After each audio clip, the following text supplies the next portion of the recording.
The Tennis Gambling Podcast on the Sports Gambling Podcast Network is brought to you by Edge Boost. Banging for better. Sign up today. Edges.bet code SGPN to get a $25 deposit bonus. And welcome, everybody, to the Tennis Gambling Podcast here on the Sports Gambling Podcast Network. It's currently Saturday afternoon, May 24th, around 4 p.m. Eastern Time. The first of two episodes we're going to have today, going through the men's French Open now. We'll do the women's French Open in a few hours. Point is, though, time to get into one of the biggest events of the entire calendar year. It is French Open time. So looking forward to breaking it down. Of course, we have odds on all the quarters. We have outrights for the event, all that fun stuff. We'll get into that in a second. Before we get into the actual breakdown, once again, of the tournament itself, I want to briefly recap what happened in the last episode, both for the lock and dog picks and what happened in the finals in Hamburg and in Geneva. Starting off with the lock and dog, really bad lock pick. We had Rublev to win the first set and the match. He got destroyed. Kaboli buried him. Really never close there. Rublev no-showed, and Kaboli dominated. So once again, picked up a loss there. Nice win, though. We got aggressive with the dog. Picked a marathon between Djokovic and Hurkacz. Said that you can take the over 2.5 sets if you cannot same-game parlay the team totals, but we could. Shout out to Caesars for giving us the best price on that one. But point is, we had Djokovic team total over 12.5, parlayed with Hurkacz team total over 11.5, and that paid out at plus 187. The only sweat was Joker winning the second set breaker, which he kind of dominated in the back half of. But either way, nice win for the dog at a nice price. We'll look for a sweep here in the French Open, both for the men's episode and for the women's episode coming out later today. Now, briefly going through the finals that we ended up seeing, Joker set history as he ended up having his 100th career title on the ATP Tour. So congratulations to him. He was almost able to do so a couple months ago, lost to Mensik in the final of Miami, but he was able to get the job done here the second time around as he ended up beating Hurkacz in a 3-set thriller, and Kaboli ended up beating Rublev in straight sets in the final in Hamburg. The match, though, between Joker and Hurkacz was wild.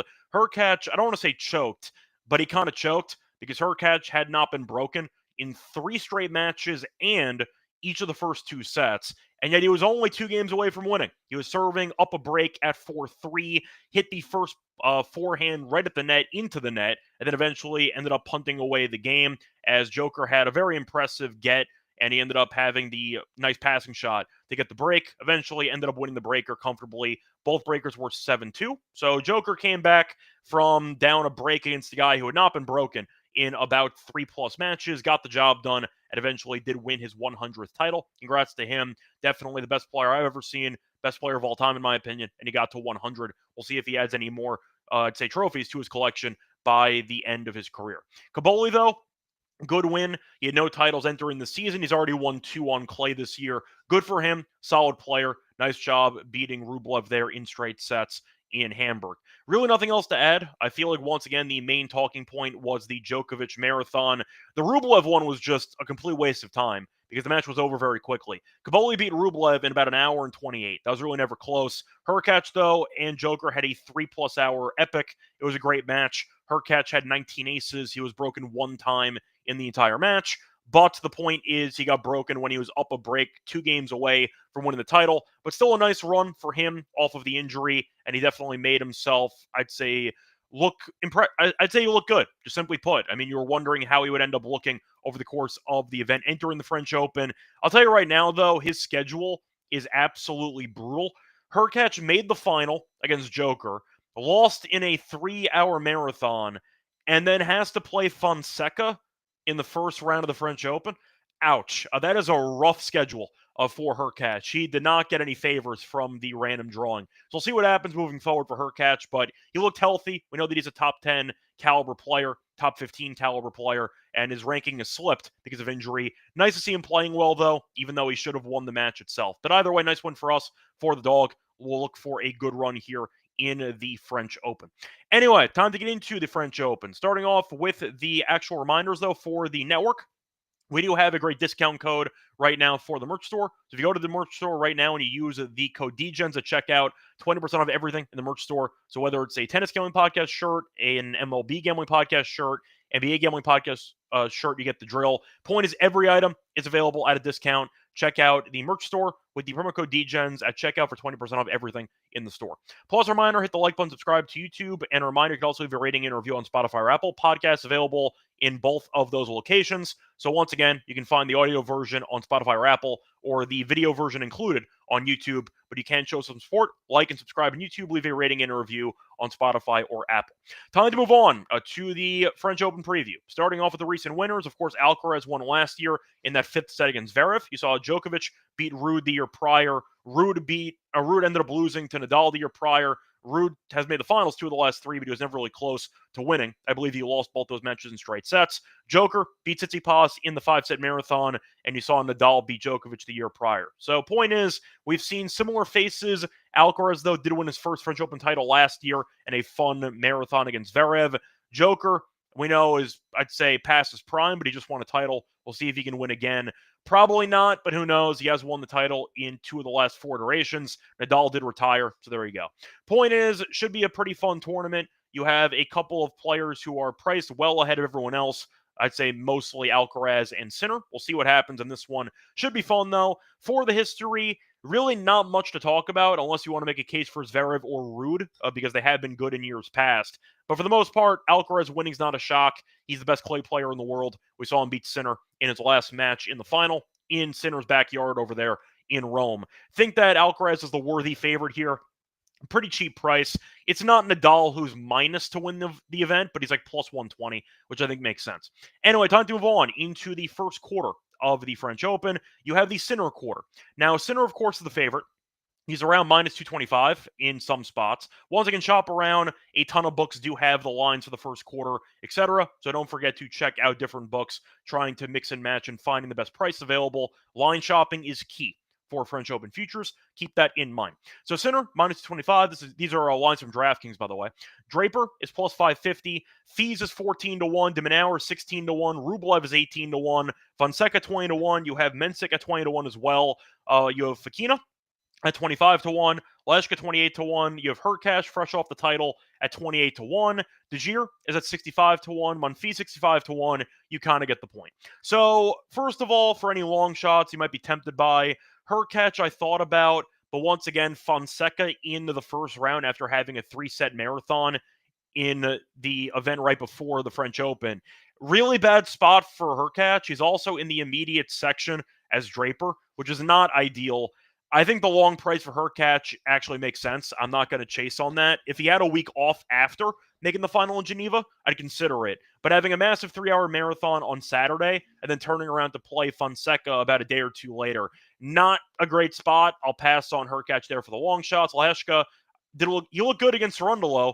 Then he lost to Echeverry, so I'm not going to take him either. For the main questions, though, for the quarter, am I going chalk? Because 225 for Sinner, who's played one event since suspension. Yes, he made the final. Yes, he looked good, killed Ruud, and then lost Alcaraz in straight sets. Do I think he's worthy of being that big of a favorite? I think the answer is yes, but I found a better price. I found minus 188. I'll take it. I think it's going to be a pretty top-heavy quarter here. Sinner's draw is pretty favorable. Does have Rinderknech in the first round, who he should dominate. He has Ottmane or Gasquet, which should be another easy win for him. He's in the same immediate section as either Fekina or Leheshka. Could be an interesting battle there in the second round, but I think that Sinner destroys whoever wins that match. And then you're looking at what could be Jari, Fees. They have a matchup in the first round, could be fun, or Rublev. I think Sinner is going to coast to the quarters, I'd say minimum, of this actual event. So based on that, give me Sinner to make a deep run. Think he's going to, once again, look the part of being an elite player. He looked good in his first event back. I know that he didn't finish the deal, but we know Alcaraz has had his number recently on the tour. Besides Alcaraz, though, seems like nobody can beat this guy. Give me Sinner at minus 188. But I am going to take somebody else just in case Sinner is not in great form.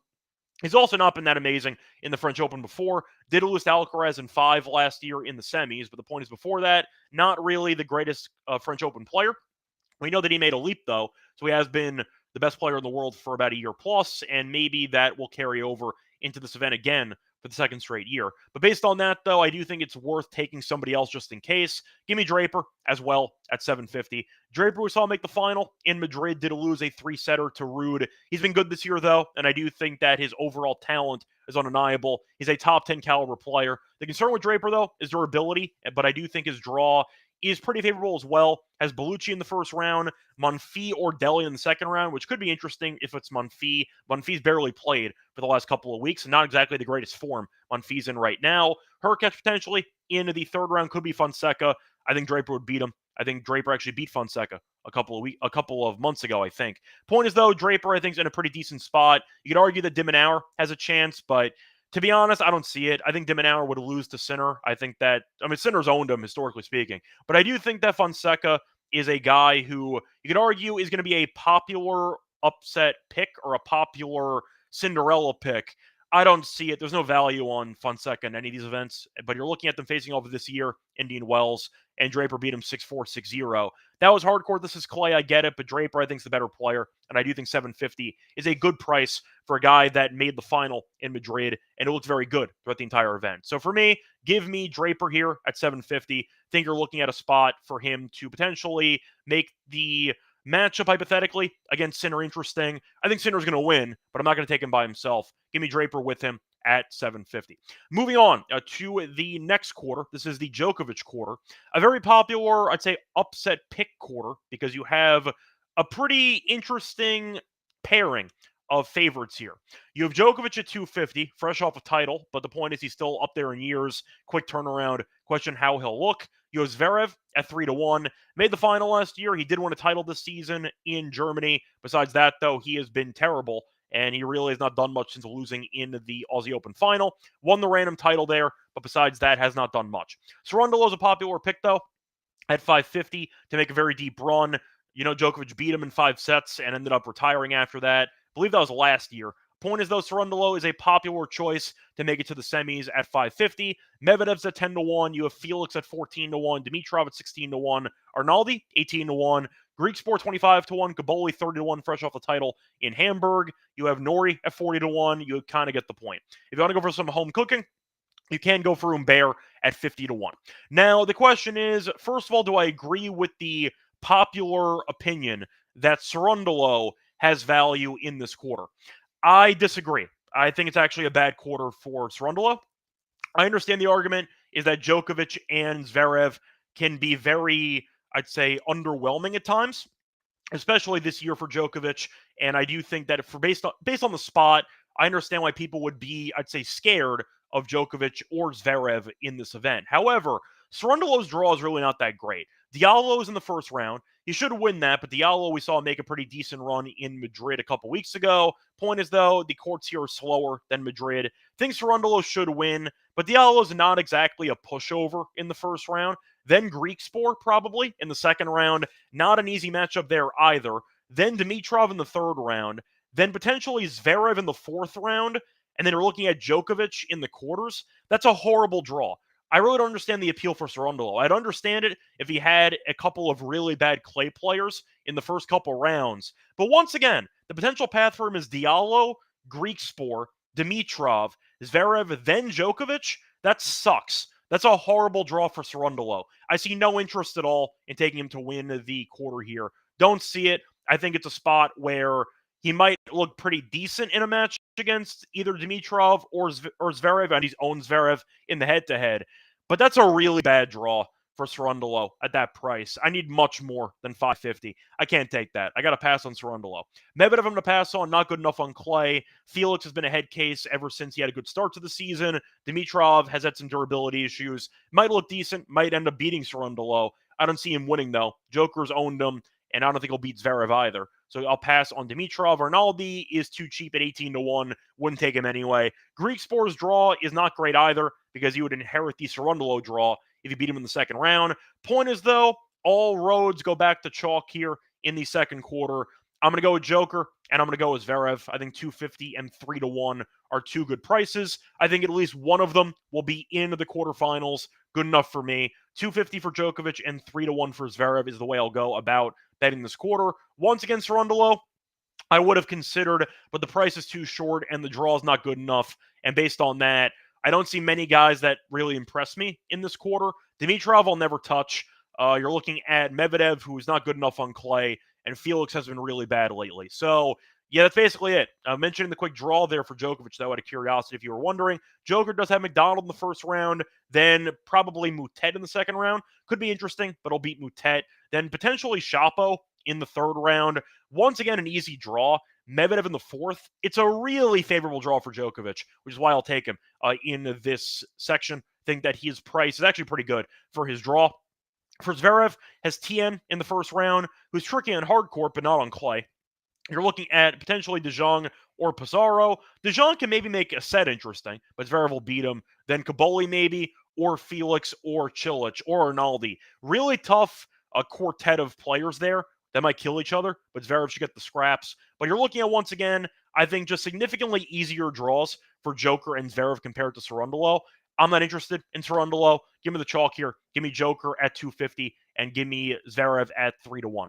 Quickly checking the comment section, though, for the live stream. Reminder that we do live stream the episodes. You can jump in the comment section, and I will read it. So looking at the comment section here. Starting off at the top, I see Matt stopping by.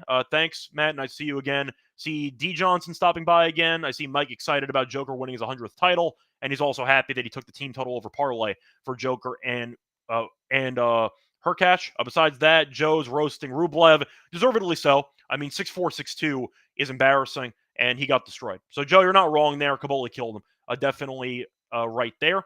Joe is mentioning the stitches, how much he'll need. I don't know. Good question. I don't know. You could bet. I'll tell you what. You can set the over/under line on the stitches, and I'll get back to you on that one. But I don't know the exact answer in terms of the exact figure.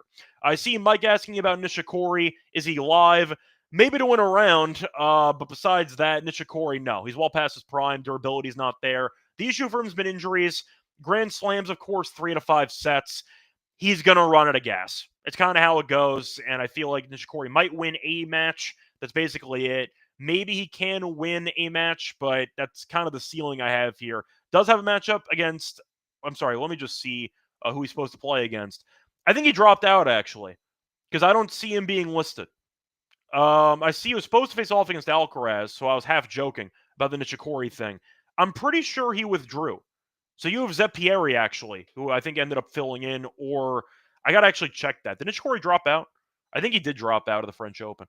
But let me just quickly see if that's accurate, just for the sake of being right here. Yeah, he dropped out 11 hours ago. He had back pain. So to answer your question, is he live? No, because he's not playing. So there we go. Nishikori will not be in the main draw. He got injured again. What else is new? And had to drop out with back pain. Mutet is apparently live, according to Joe. Look, Mutet made a pretty interesting run last year, and he actually won the first set against Sinner before getting killed in the final 3 sets.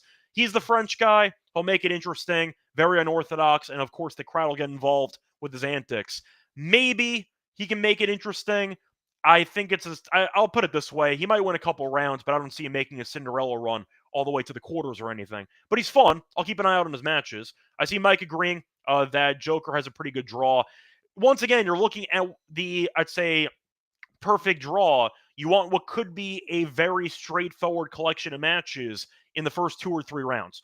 Joker has that. So I can see him winning in straight sets, less than basically 2.5 hours on court for all 3 of those rounds. And at that point, he's coasting. So I do think it's a good draw for him besides that. But yeah, either way, point is Nishikori, we'll never find out if he could give Alcaraz a run for his money. Unfortunate, but unfortunately, he got injured again. So either way, time to move on into the ad read. We are brought to you by our sponsor, which is EdgeBoost, because the first ever bank account for bettors. A reminder that they will ensure that all your transactions gambling related are approved. No usage fees and no balance or cash rewards as well. 100% approval for opening deposits. Sign up today. EdgeBoost.bet, promo code SGPN. And when you deposit $25, EdgeBoost match deposit. EdgeBoost.bet, promo code SGPN. We're also brought to you by Onyx Fantasy because they are going along with the playoffs with their extender bonus. Hop in game 1, and the longer the series goes, the bigger the bonus gets. And a reminder, you can also use the sign-up code, promo code SGPN, to get a special pick and a first-time deposit offer up to 1K bonus cash on Fantasy promo code SGPN. Welcome back, everyone, to the Tennis Game Podcast. Finished going through the first 2 quarters. Time to move on into the third quarter of the French Open On the men's side, this is going to be a very interesting one because this is what could be the Musetti quarter, if you want to phrase it that way. Could be the Fritz quarter, could be the Rune quarter. It's pretty interesting based on the odds because Musetti is the favorite at around plus 160. Rune is 350. You have Fritz at 550, fresh off of the loss to Hurkacz there in Geneva. Ended up seeing Makic at 16 to 1 off the retirement. Saw Korda at 18 to 1, Darderi at 22 to 1. You have Baez at 28 to 1, Medjedovic 30 to 1. Really weak quarter, I'll put it that way. I'm not going to go with any long shots. I don't see any value. I don't think the guys are good enough here in this quarter. I think this might be the weakest quarter out of them all. I know Musetti can be dangerous, and I get that the top three might be, once again, solid. Besides the top three, though, I'm not interested in anybody here. I think it's a pretty weak quarter. I see it being top-heavy here. Now, the question is, do I think Musetti should be favored to win this quarter? The answer is yes. I mean, he won the bronze medal in the French Open, made a good run to the final, Monte Carlo. He's a great clay player, and the only person who's beaten him recently is basically Alcaraz. So I do think Musetti should be the favorite. His draw is also pretty nice. Hanfmann in the first round, probably Royer in the second round. Could be Baena, who knows. Musetti would beat both of them easily. Then either Navone or Nakashima. Not really scared of that either. Same section as Rune, but Rune does have a Gut in the first round, who saw look pretty good in the last event he was in. Not saying that Rune would lose to him, but he's in the same section as Makic or potentially Baez or Kekmanovic. So Rune, we know, can get upset by anybody. He'd also drop out at any point because of injury. I'm interested in Rune. I think that he's too unreliable, and I do think the draw is not good enough or easy enough for him for me to actually trust him with this price. So I'll pass on Rune, but point is, though, Musetti's draw, I think, is quite nice. Found a great price, though. I believe it was Bet365. I mentioned a second ago that he was available at plus 160 on DraftKings. Bet365 is plus 225. Sure. You want to give me an extra 65 cents, I'll take it to the bank. I think that's a great price. Game Musetti to win the quarter at 225, a rogue number on Bet365. I'll take that as my first choice. Now, I'm skipping Rune, said a second ago. I was not a fan of the draw. Now, the problem with Musetti, durability can be a concern for him as well, so I have to pick somebody else just in case something goes wrong. And I did think I ended up reaching the conclusion that Fritz has an okay enough draw to actually make a deep run. He has Altmaier in the first, which could be tricky, but I do think that Fritz should beat him. You have Caprivo or Montero in the second round. Should be a massive favorite there. You have Mickelson as the ranked guy in his section. Could lose to JM Sarundalo, maybe Medjedovic, who knows, but Fritz should be favored in that one as well. He's in the same half as Tiafoe, basically, or Korda, which is, once again, a very easy half of the quarter for Fritz. I got to take him. I understand Fritz can be quite annoying to bet on because he will punt a random match and he'll get pissed off by it. But still, 650 is a great price for that draw. If he gets by Altmaier in the first round, which he'll be favored in, of course, I do think the draw is favorable enough, and Musetti's durability concerns are definitely present enough where Fritz could get into a deep run virtually unopposed. So give me Fritz here at 650. Price is too good. I just think if I'm going with another guy to take besides Musetti in case of injury, there's no way that Rune, with that draw, should be close to half the odds that Fritz has. I get that Rune's better on clay. I understand it. That draw's tough for Rune. So give me Fritz here at 650 as my long shot, but I'm picking Musetti to win the quarter. Think he should, and 225 is a great price. So I'll go with that as my main quarter pick. I'll throw in Fritz, though, for the sake of value at 650 as well. Moving on to the fourth and final quarter. This is the Alcaraz quarter. Now, Alcaraz is minus 360. You might remember, as a general rule, for the outrights, we will not actually give out an outright that is north of minus 200, but I will say directly to everybody now, Alcaraz should win this quarter.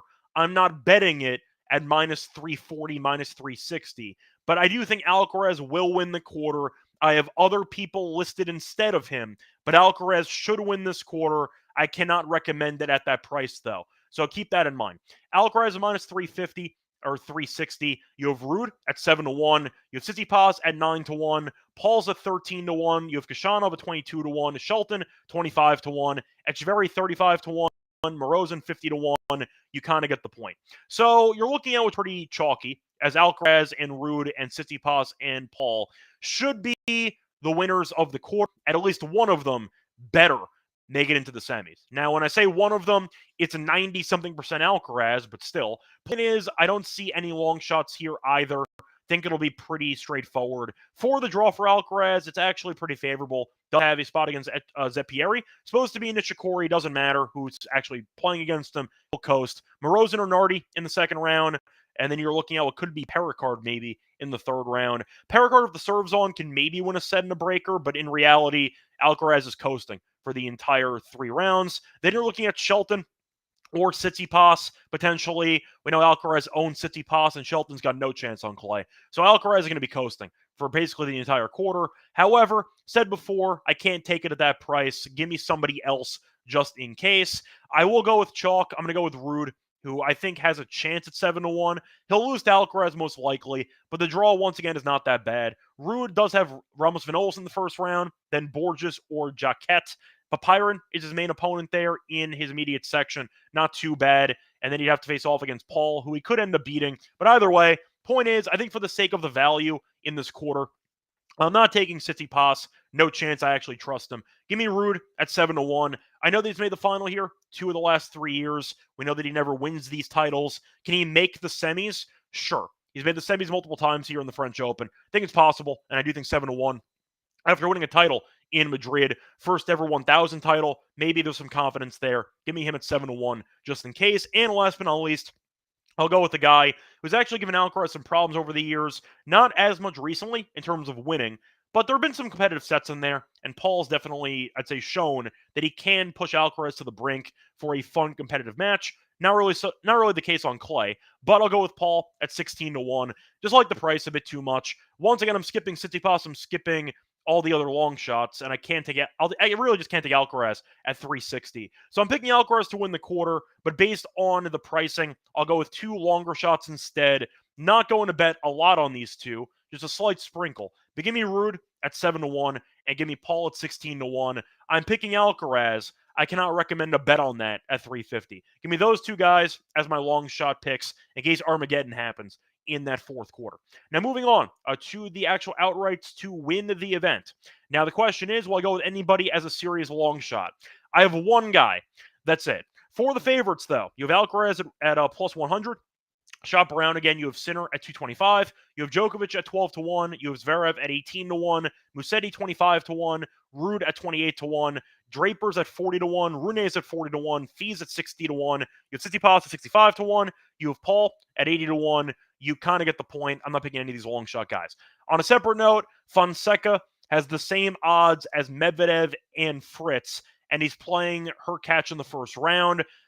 These books are awful when it comes to setting prices on Fonseca. These lines are atrocious. And if you're betting Fonseca at 80-1 to win a Grand Slam with Hurkacz as his first round match, you got to seek some gambling help because that's horrible. Keep that in mind. You should not be betting Fonseca at any point with these odds in Grand Slams. I get he might be a future top 10 guy. The future is not now. Keep that in mind. 80-1, the same price as Fritz and the same price as other proven commodities, and he has Hurkacz in the first round? Like, that's an insanely bad number. Want to mention that. Think it's a really bad price in general, and you should never be betting Fonseca in any of these Grand Slams. Anyway, point is, do I think any of the other long shot guys have a chance? No. I think it will be a top-heavy event based on what I said for the quarters. Am I picking Alcaraz? Yes, I am. I'm going to. I think that the odds make sense at plus 120. Won the title last year. I know he lost in Barcelona to Rune, but besides that, saw him win Monte Carlo. We saw him look very good in the other events he was in on clay. He looks great. I got nothing else to add. Give me Alcaraz, who won in Rome as well, beating Sinner in straight sets. He's been looking fantastic. Give me Alcaraz at plus 110 as my first choice. I will go Sinner only because I can't really think of many guys that can beat Alcaraz 3 out of 5 on clay. I'm not saying Sinner can either, but he went to 5 last year. At least Sinner can make Alcaraz work for it, and hopefully if Sinner has the entire Rome event under his belt, maybe he'll look a little bit better in terms of stamina, and he'll be able to avoid fatigue. 225, though, I like his draw in the first quarter. Think that he's going to win the quarter. So based on that, give me Sinner at 225 as my second choice. And for my long shot, my only long shot here, you know what? Give me Ruud at 29-1. I thought about Zverev, and then I realized, you know what? If I'm picking one guy to win a Grand Slam in the French Open between Ruud and Zverev, I'm picking Ruud at an extra $11. Like Zverev, I understand if you want to argue, there's value at 18-1. Have fun with that. I'm tired of Zverev. I've had enough. And the fact is, he will constantly choke away matches he should win. Ruud's at least made the finals here a couple of times. I know Zverev made it last year. He probably should have lost to Griekspoor in one of the earlier rounds. He was down a double break, came back and won. Point is, though, I can't take Zverev. I don't trust him enough. Will Ruud win the event? No. But he ended up winning in Madrid. Maybe the 1,000 title will help carry him emotionally to what could be a surprising run, another deep run here in the event. Probably not, because he's in the same quarter as Alcaraz. But you know what? 29-1 for a two-time French Open finalist who won a 1,000 title on clay this year. Sure. I'll make an argument for it. Give me Ruud at 29-1 as my long shot, but once again, I'm picking chalk here. I think Alcaraz wins the event. I think we probably get Alcaraz versus Sinner in the final. But either way, I'll go with some long shot as well. Give me Ruud at 29-1.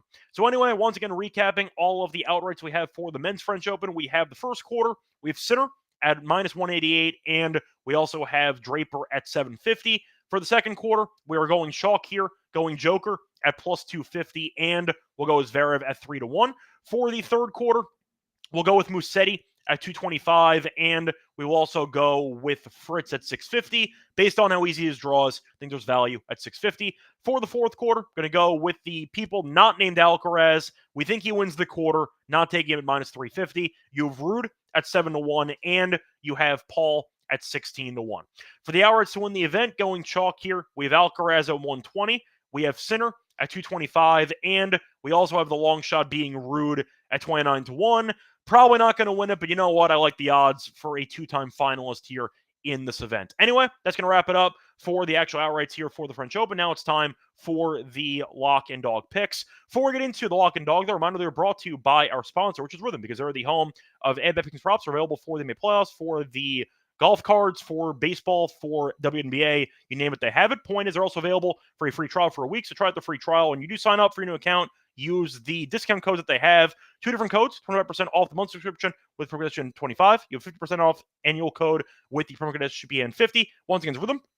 Promo code SGPN25 or SGPN 50. Sign up for the 7-day free trial by going to sportsgamblingpodcast.com/RITHMM. Sportsgamblingpodcast.com/RITHMM. We're also brought to you by Circle Ultimate Fantasy Ball Giveaway, because Circle Resort and Casino in Las Vegas having the Ultimate Fantasy Ball Giveaway by having a 12-person league draft in Vegas, and be sure to like VIPs for their stay. Winner will get a 2-night stay at Circle Resort for the entire 12-person league. Have your draft at Cabana at Stadium Swim with a $5K food and beverage credit. Limo transportation is also provided to you, to and from the airport, much more as well included in the package. Contest is from May 5th to June 30th. Sign up at sportsgamblingpodcast.com/circa, sportsgamblingpodcast.com/CIRCA. We're also brought to you by MyBook.ag, because they are the book to every sport. They have the NBA playoffs, they have the NHL playoffs, they have tennis, they have UFC, they have golf, you name it. They're also available in ton of locations. Use crypto for unlimited payouts. Easy deposit when you sign up for your new account, though. Use the promo code SGPN to get a 100% match up to 1K. Terms and conditions apply. MyBook.ag, promo code SGPN.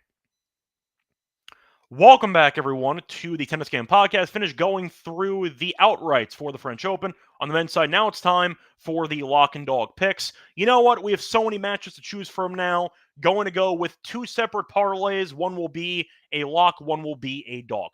For the lock, we're going to go with Offner money line, parlayed with Martera money line. That pays out a -130 on DraftKings. So Offner actually was pretty good this past week. Made the semis in Geneva, lost a hurt catch, but he was able to beat Kashanov and Borges. He's playing well, so I'm going through qualifying in Geneva and in Rome, I believe. And the fact is, he's been good lately. I think Offner is a pretty underrated clay player, and I do think it's a good matchup here in the first round. He's against Struff, who lost to Engel in his last match, who is a 17-year-old. Point is, though, Struff has been a mess for about a year straight. He's lost 11 of his last 12 matches. He has been a complete waste of space recently. And the fact is, you're looking at Struff, who is a pretty decent-sized dog here in this match. Rightfully so. A lot of firepower, though. Should be a fun match. But Offner's better, and Struff can't beat anybody right now. Give me Struff losing again in the first round. An auto-fade play here. Give me the Struff fade as the first leg of the parlay. Throwing it in with Martera, who went into qualifying, actually,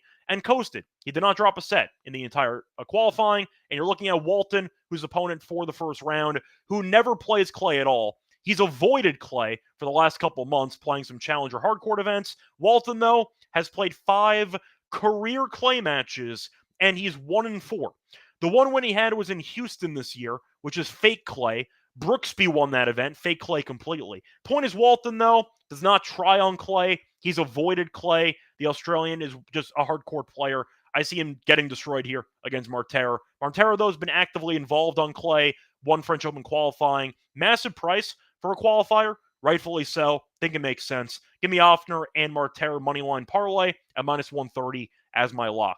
For my dog, though, I am going to go with pretty decent chalk for the first leg. Sinner in straight sets was minus 450. Couldn't do that. Alcaraz was a massive favorite too. Give me Draper in straight sets against Bellucci. Parlayed with Brooksby and Faria. Give me the over 3.5 sets there, and that one at plus 122 as the parlay price for my dog. Draper has been in great form recently. We saw Draper make the final in Madrid, did lose to Ruud, but still made the final. He's won 8 of his last 10 clay matches. He lost to Alcaraz last match. He's been very solid this year on clay. Bellucci, though, despite being Italian, is a really bad clay player. He's lost 5 straight clay matches. He's not been close in any of them, basically. I do think Bellucci will get destroyed in this matchup. Brooksby, though, has also, even though he won the Houston title, he has not been winning comfortably on clay recently. First of all, Houston's fake clay because he immediately went to some challengers on clay and got destroyed. But point is, Brooksby has lost at least one set in 7 of his last 8 clay matches. Faria, though, has also been dropping sets left and right.